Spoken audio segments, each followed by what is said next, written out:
ಪ್ರಧಾನಿ ಮೋದಿ ಅವರು ಕೊಟ್ಟಿರುವಂತ ಸಲಹೆಯಿಂದ ಯಾವ ರೀತಿ ಅನುಕೂಲ ಆಗುತ್ತೆ, ಅನಾನುಕೂಲ ಆಗೋದಿದ್ರೆ ಅದನ್ನು ಹೇಳಿ ಜನರಿಗೆ ಅರ್ಥ ಆಗಲಿ. ನೋಡಿ, ಸಲಹೆ ಅಂತ ಕೊಟ್ಟಿದ್ದಾರೆ. ಈಗ ನೀವು ಬಂಗಾರ ಕೊಂಡ್ಕೊಳ್ಬೇಡಿ ಅನಿವಾರ್ಯ ಅಲ್ಲದೆ ಇದ್ರೆ ಅಂತ ಹೇಳಿದ್ದಾರೆ.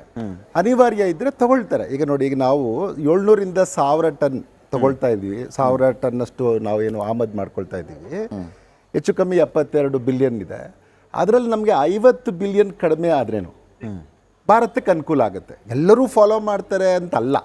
ಈಗ ಲಾಲ್ ಬಹದ್ದೂರ್ ಶಾಸ್ತ್ರಿ $72 ಬಿಲಿಯನ್ ನಾವು ಈಗ ಪೇ ಮಾಡ್ತಾ ಇದ್ದೀವಿ, ಅದು ಕಡಿಮೆ ಆದ್ರೆ ನಮಗೆ ಅನುಕೂಲ ಆಗುತ್ತೆ. ಈಗ ಲಾಲ್ ಬಹದ್ದೂರ್ ಶಾಸ್ತ್ರಿ ಅವರು $72 ಬಿಲಿಯನ್ 1965ನೇ ಇಸ್ವಿಯಲ್ಲಿ ಭಾರತದಲ್ಲಿ ಫುಡ್ ಇನ್ಸೆಕ್ಯೂರಿಟಿ ಇತ್ತು. ಅವಾಗ ಒಂದು ಕರೆ ಕೊಟ್ಟರು ಅವರು, ವಾರಕ್ಕೊಂದಿನ ಉಪವಾಸ ಮಾಡಿ ಅಂತ ಅವ್ರು ಕರೆ ಕೊಟ್ಟರು.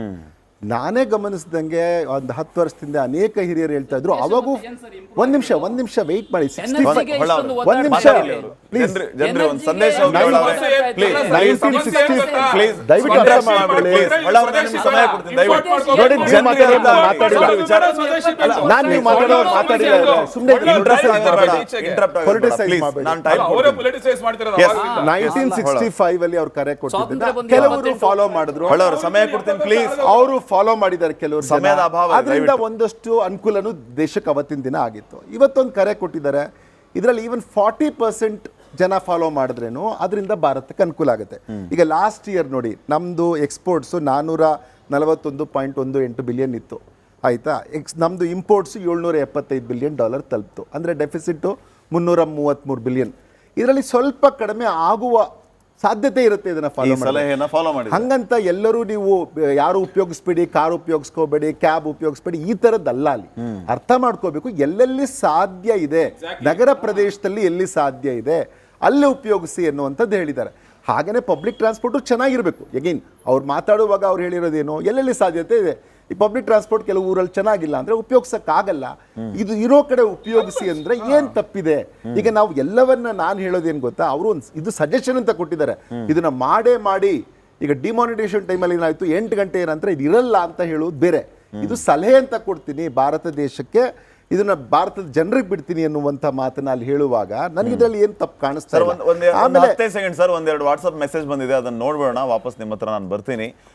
ಮೋದಿಜಿ ಅವರ ಸಲಹೆ 100% 100% ಸರಿಯಾಗಿದೆ ಅಂತ ಹೇಳಿ ರವಿ ನಾರಾಯಣ್ ಅನ್ನುವಂಥವರು ಬೆಂಗಳೂರಿನವರು ತಮ್ಮ ಅಭಿಪ್ರಾಯವನ್ನು ವ್ಯಕ್ತಪಡಿಸಿದ್ದಾರೆ ವಾಟ್ಸಪ್ನ ಮೂಲಕ. ಅವ್ರು ಹೇಳ್ತಾ ಇರೋದೇನು ಅಂತಂದ್ರೆ, ರವಿ ನಾರಾಯಣ್ ಅವರು ಮೋದಿಜಿ ಅವರ ಸಲಹೆ 100% ಸರಿಯಾಗಿದೆ ಅನ್ನುವಂಥ ಮಾತನ್ನ ಹೇಳಿದ್ದಾರೆ. ಇದರ ಜೊತೆಗೆ ಇನ್ನೊಬ್ಬರು ತಮ್ಮ ಅಭಿಪ್ರಾಯವನ್ನು ವ್ಯಕ್ತಪಡಿಸಿದ್ದಾರೆ. ಮೋದಿ ಸಲಹೆಯನ್ನ ನಾವು ಒಪ್ತೀವಿ ಅಂತ ಹೇಳಿ ಮೋಹನ್ ಅನ್ನುವಂಥವರು ಮಂಡ್ಯದಿಂದ ತಮ್ಮ ಅಭಿಪ್ರಾಯವನ್ನ ವ್ಯಕ್ತಪಡಿಸಿದ್ದಾರೆ. ಮೋದಿ ಅವರ ಸಲಹೆಯನ್ನ ನಾವು ಒಪ್ತೀವಿ, ಫಾಲೋ ಮಾಡ್ತೀವಿ ಅಂತ ಹೇಳ್ತಾ ಇದ್ದಾರೆ. ಇದರ ಜೊತೆಗೆ ಇನ್ನೊಬ್ರು, ಪ್ರಧಾನಮಂತ್ರಿ ಹೇಳಿರುವಂತ ಮಾತು ಸತ್ಯ, ಎಲ್ಲರೂ ಸೇರಿ ಕೈ ಜೋಡಿಸಬೇಕು ಅಂತ ಹೇಳಿ ವೆಂಕಟೇಶ್ ಅನ್ನುವಂಥವರು ದಾವಣಗೆರೆಯಿಂದ ತಮ್ಮ ಅಭಿಪ್ರಾಯವನ್ನ ವ್ಯಕ್ತಪಡಿಸಿದ್ದಾರೆ. ಇದರ ಜೊತೆಗೆ ಹೌದು, ಪ್ರಧಾನಿ ಮೋದಿ ಅವರ ಸಲಹೆ ನೀಡಿದ್ದಾರೆ, ನಾವು ಆ ಒಂದು ಸಲಹೆಯನ್ನ ಸ್ವೀಕರಿಸ್ತೀವಿ. ಅವರು ಕೊಟ್ಟಿರುವಂಥದ್ದು ಸಲಹೆ ಹೊರತಾಗಿ ಆಜ್ಞೆಯನ್ನ ಮಾಡಿಲ್ಲ ಅವರು, ಇದನ್ನ ನಾವು ಗಮನಿಸಬೇಕು ಅಂತ ಹೇಳಿ ರಜನಿಕಾಂತ್ ಅಂತ ಹೇಳಿ ಭದ್ರಾವತಿಯಿಂದ ಇವರು ತಮ್ಮ ಅಭಿಪ್ರಾಯವನ್ನು ಹಂಚಿಕೊಂಡಿದ್ದಾರೆ. ಇನ್ನು ಮೋದಿ ಅವರು ಹೇಳೋದ್ರಲ್ಲಿ ತಪ್ಪೇನಿಲ್ಲ, ವಿರೋಧ ಪಕ್ಷಗಳು ದೇಶದ ಬಗ್ಗೆ ಯೋಚಿಸಲಿ ಅಂತ ಹೇಳಿ ಅರುಣಾದೇವಿ ಅನ್ನುವಂಥವರು ಬೆಂಗಳೂರಿನಿಂದ ತಮ್ಮ ಅಭಿಪ್ರಾಯವನ್ನು ವ್ಯಕ್ತಪಡಿಸಿದ್ದಾರೆ. ಅಭಿಪ್ರಾಯ ವ್ಯಕ್ತಪಡಿಸಿದ ಎಲ್ಲರೂ ಕೂಡ ಧನ್ಯವಾದ. ಎಸ್ ಕೇಶವ್ ಕೊಡ್ತೀನಿ ಕೇಶವ್ ಅವರು. ಅಲ್ಲ ಪೊಲಿಟಿಸೈಸ್ ಮಾಡೋದು ಬೇಡ. ಮೋದಿ ಅವರು ಹೇಳ್ತಾರೆ, ಆದ್ರೆ ಅವ್ರ ಪಕ್ಷದ ನಾಯಕರೇ ಫಾಲೋ ಮಾಡಲ್ಲ, ಅವ್ರ ನಾಯಕರೇ ಫಾಲೋ ಮಾಡಲ್ಲ. ಒಂದು ನಿಮಿಷ, ಎಷ್ಟು ಕೆಜಿ ಬೆಳ್ಳಿಯ ಒಂದು ಅವ್ರದೇ ವಿಗ್ರಹವನ್ನು ಅವ್ರ ಪಕ್ಷದ ನಾಯಕರು ಕೊಟ್ಟಿದ್ದಾರೆ. ಅವ್ರು ಅಟ್ಲೀಸ್ಟ್ ಅವ್ರ ಪಕ್ಷದ ನಾಯಕರು ಫಾಲೋ ಮಾಡ್ತೀರಾ? ಇಲ್ಲ, ಬರೀ ಇದು ಬೂಟಾಟಿಕೆ ಮಾತುಗಳು, ಸ್ಟೇಜ್ ಪ್ರೋಗ್ರಾಮ್. ಮಾರ್ಗನ್ ಸ್ಟ್ಯಾನ್ಲಿ ಅನ್ನುವಂಥವರು ಒಂದು ವರದಿಯನ್ನ ಕೊಡ್ತಾರೆ. ಭಾರತದಲ್ಲಿ ಈಗಾಗಲೇ ಭಾರತದ ಕುಟುಂಬಗಳಲ್ಲಿ 34,600 ಟನ್ ಚಿನ್ನ ಇದೆ ಅಂತ. ಈಗ ನೋಡಿ, ಅದು ಭಾರತದ ಇವತ್ತಿನ ಏನು ನಮ್ದು ಆರ್ಥಿಕತೆ GDP ಇದೆ, ಬಹುತೇಕ ಅದರಷ್ಟಿದೆ ಮನೆಗಳಲ್ಲಿ. ಈಗ ಕೆಲವು ಏನಾಗುತ್ತೆ, ಎಮೋಷನಲ್ ವ್ಯಾಲ್ಯೂಗಾಗಿ ಇಟ್ಕೊಂಡಿರ್ತೀವಿ. ಈಗ 1 ವರ್ಷ ದೇಶಕ್ಕಾಗಿ ಅನಿವಾರ್ಯವಲ್ಲದ ಸ್ಥಿತಿಯಲ್ಲಿ ಕೊಂಡ್ಕೊಳ್ಳದೆ ಇದ್ರೆ ಅವ್ರಿಗೂ ಒಳ್ಳೇದಾಗತ್ತೆ, ದೇಶಕ್ಕೂ ಒಳ್ಳೇದಾಗತ್ತೆ ಅನ್ನೋದು ಅಷ್ಟೇ. ಆಮೇಲೆ ಎಲ್ಲೆಲ್ಲಿ ಪಾಸಿಬಿಲಿಟಿ ಇದೆ ಅಲ್ಲಿ ಕಾರ್ ಪೂಲಿಂಗ್ ಮಾಡಿ. ಆಗಲೇ ಸ್ನೇಹಿತರು ಹೇಳ್ತಿದ್ರು, ಅದಕ್ಕೊಂದು ಕಾಯ್ದೆಗಳಿಲ್ಲ, ಇನ್ನು ಕಾಯ್ದೆ ಇಲ್ಲ ಅನ್ನೋದನ್ನ ಗಮನಕ್ಕೆ ತಂದಿದ್ರಿಂದ ಒಂದು ಕಾಯ್ದೆನ ಮಾಡಬೇಕು ಸರ್ಕಾರಗಳು ಅನ್ನೋಂಥದ್ದು ಈ ಮೂಲಕ ಹೇಳ್ಬೋದು.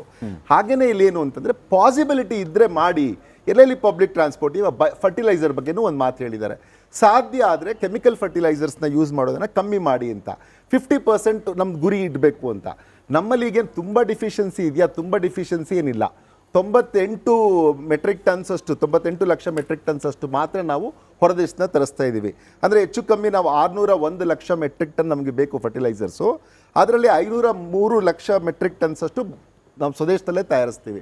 ಇನ್ನು ಮಿಕ್ಕಿದ ಪ್ರಾಬ್ಲಮ್ ಆಗುತ್ತೆ. ಮುಂದೆ ನಾವು ಯಾಕೆ ಪೂರ್ತಿಯಾಗಿ ಕಂಪೋಸ್ಟ್ ಬಳಸಿ ಅಂದರೆ ಭಾರತದಲ್ಲೇ ಅವೈಲೇಬಲ್ ಇರೋದನ್ನ ಮಾಡಿದ್ರೆ ಆರೋಗ್ಯಕ್ಕೂ ಒಳ್ಳೇದು. ಯಾಕಂದ್ರೆ ಏನಾಗಿದೆ ಒಂದು ವಿಚಾರ ಕೇಶವ್, ಈಗ ಪ್ರಧಾನಿ ಮೋದಿ ಅವರು ಹೇಳಿರೋದೇನಂತಂದ್ರೆ ಈ ಫರ್ಟಿಲೈಸರ್ಸ್ ರಸಗೊಬ್ಬರಗಳನ್ನ ನೀವು ಅರ್ಧಕ್ಕರ್ಧ ಕಡಿಮೆ ಮಾಡಿ ಅಂತ ಹೇಳ್ತಾ ಇದ್ದಾರೆ. ಈಗ ಕಡಿಮೆ ಮಾಡುವ ಒಂದು ಗೋಲ್ ಏನಂತಂದ್ರೆ ಈಗ ರೈತರು ಈಗ 1 ಎಕರೆಗೆ ರಸಗೊಬ್ಬರವನ್ನ ಎಷ್ಟು ಬಳಕೆ ಮಾಡಬೇಕು ಅಷ್ಟು ಬಳಕೆ ಮಾಡಲೇಬೇಕಾಗುತ್ತೆ. ಕಡಿಮೆ ಮಾಡಿದ್ರೆ ಬೆಳೆ ಬರಲ್ಲ. ಅಲ್ಲ, ಕಮ್ಮಿ ಮಾಡಿ ಅಂದ್ರೆ ಕೆಮಿಕಲ್ ಫರ್ಟಿಲೈಸರ್ ಕಮ್ಮಿ ಮಾಡಿ ಮಿಕ್ಸ್ ಮಾಡಿ ಕೆಮಿಕಲ್ ಫರ್ಟಿಲೈಸರ್ ಇಂದ ಆರ್ಗ್ಯಾನಿಕ್ ಫಾರ್ಮಿಂಗ್ ಹೋದ್ರು ಏನಾಯ್ತು ದೇಶ? ಪ್ರಶ್ನೆ ಉತ್ತರ ಕೊಡ್ಬೇಕು ನೀವು. ಬರೀ ನೀವು ಇಲ್ಲಿ ಮೋದಿ ಬಗ್ಗೆ ಹೇಳ್ಬಾರ್ದು. ಅದರ ಸೈಡ್ ಜನರಿಗೆ ಸ್ವಲ್ಪ ಏನಾಗಿತ್ತು ಅಂದ್ರೆ ಹೇಳಿ. ರುದ್ರಮೂರ್ತಿ ಅವರೇ ದಯವಿಟ್ಟು ಸಮಯದ ಅಭಾವ ಇದೆ. ಚರ್ಚೆಯ ಕೊನೆಯ ಹಂತಕ್ಕೆ ಬಂದಿದ್ದೀವಿ. 100% ಅವ್ರು ಏನ್ ಮಾಡಿದ್ರು ಆರ್ಗ್ಯಾನಿಕ್ ಫಾರ್ಮಿಂಗ್ ಕಡೆಗೆ ಹೋದ್ರು. ಒಂದೇ ಸರಿ ಯಾವ್ದು ತಯಾರಿ ಇಲ್ದಂಗೆ. ನಾವೀಗ ಆ ತರ ತಯಾರಿ ಇಲ್ದಂಗೆ ಹೋಗ್ತಾ ಇಲ್ಲ. ಕೆಮಿಕಲ್ ಫರ್ಟಿಲೈಸರ್ಸು ಇರುತ್ತೆ. ಎಲ್ಲೆಲ್ಲಿ ಈಗ ನೋಡಿ ಯೂರಿಯಾ ಯೂಸ್ ಮಾಡ್ತಾ ಇದಾರಲ್ಲ, ಯೂರಿಯಾ 55.6% ಯೂಸ್ ಮಾಡ್ತಾ ಇದ್ದಾರೆ. ಅದ್ರ ಅಗತ್ಯ ಇರೋದು 25%. ಅಂದ್ರೆ ಇಳುವರಿ ಕಮ್ಮಿ ಆಗುತ್ತೆ.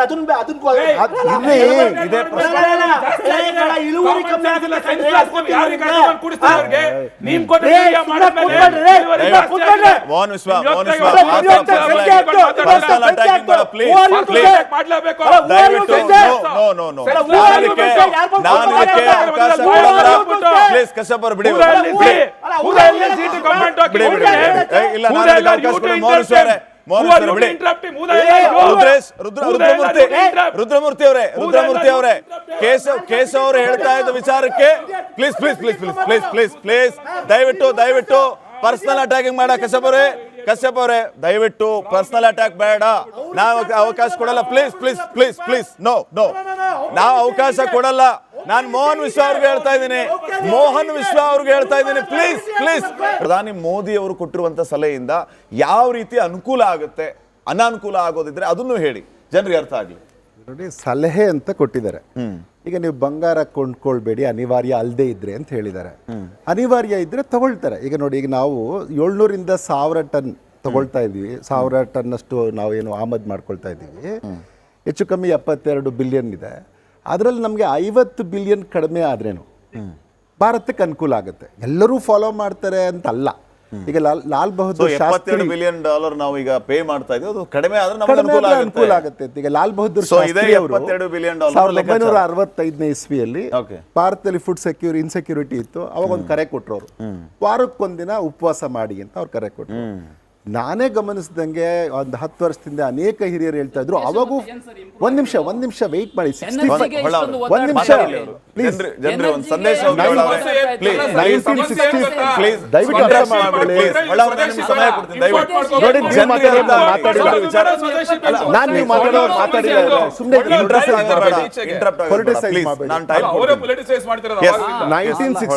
ಅಲ್ಲಿ ಅವ್ರು ಕರೆ ಕೊಟ್ಟಿದ್ರು. ಕೆಲವರು ಫಾಲೋ ಮಾಡಿದ್ರು.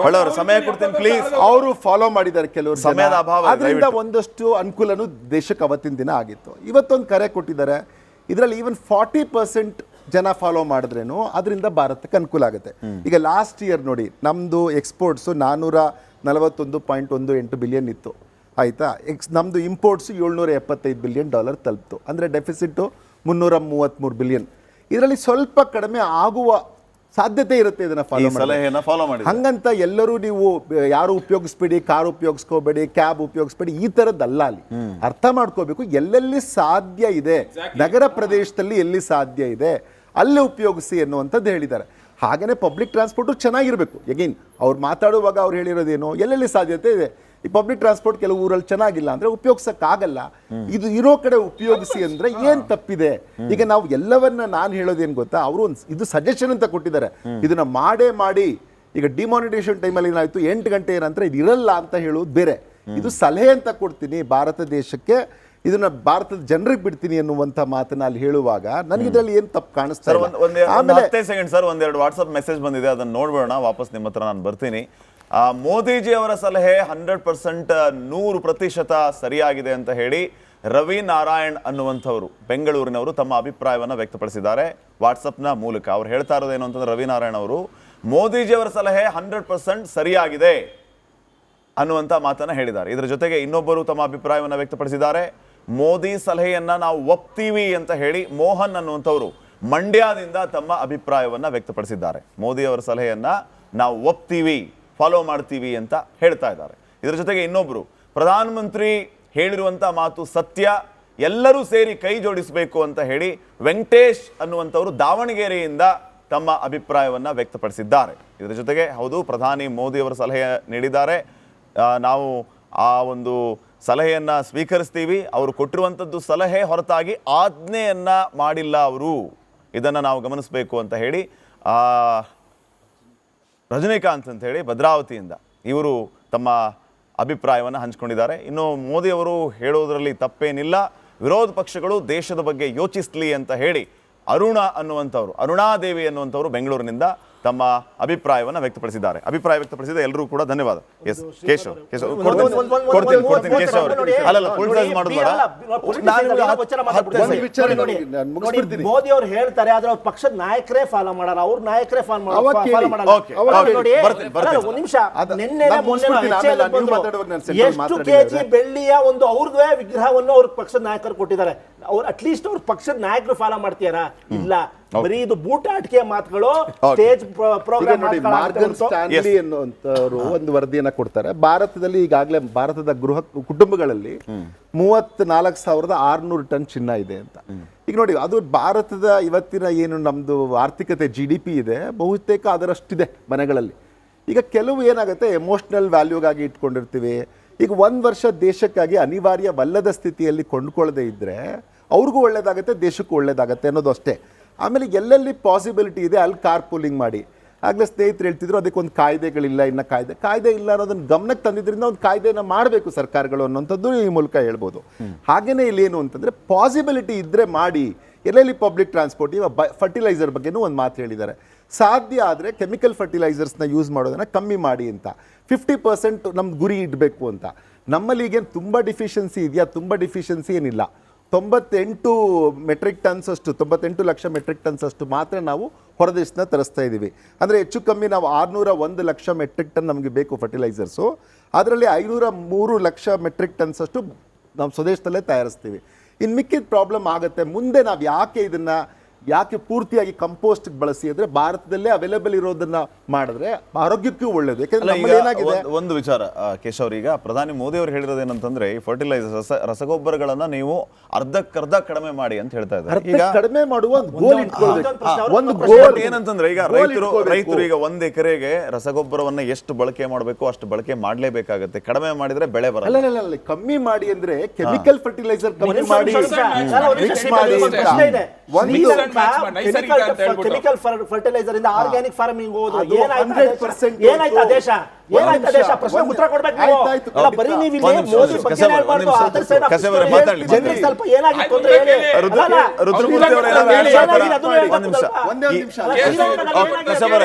ದಯವಿಟ್ಟು ಸಮಯದ ಅಭಾವ ಇದೆ, ಚರ್ಚೆಯ ಕೊನೆಯ ಹಂತಕ್ಕೆ ಬಂದಿದ್ದೀವಿ. 100% ಅವ್ರು ಏನ್ ಮಾಡಿದ್ರು, ಆರ್ಗ್ಯಾನಿಕ್ ಫಾರ್ಮಿಂಗ್ ಕಡೆಗೆ ಹೋದ್ರು. ಒಂದೇ ಸರಿ ಯಾವ್ದು ತಯಾರಿ ಇಲ್ದಂಗೆ. ನಾವೀಗ ಆ ತರ ತಯಾರಿ ಇಲ್ದಂಗೆ ಹೋಗ್ತಾ ಇಲ್ಲ. ಕೆಮಿಕಲ್ ಫರ್ಟಿಲೈಸರ್ಸು ಇರುತ್ತೆ. ಎಲ್ಲೆಲ್ಲಿ ಈಗ ನೋಡಿ, ಯೂರಿಯಾ ಯೂಸ್ ಮಾಡ್ತಾ ಇದಾರಲ್ಲ, ಯೂರಿಯಾ 55.6% ಯೂಸ್ ಮಾಡ್ತಾ ಇದ್ದಾರೆ. ಅದ್ರ ಅಗತ್ಯ ಇರೋದು 25%. ಅಂದ್ರೆ ಇಳುವರಿ ಕಮ್ಮಿ ಆಗುತ್ತೆ.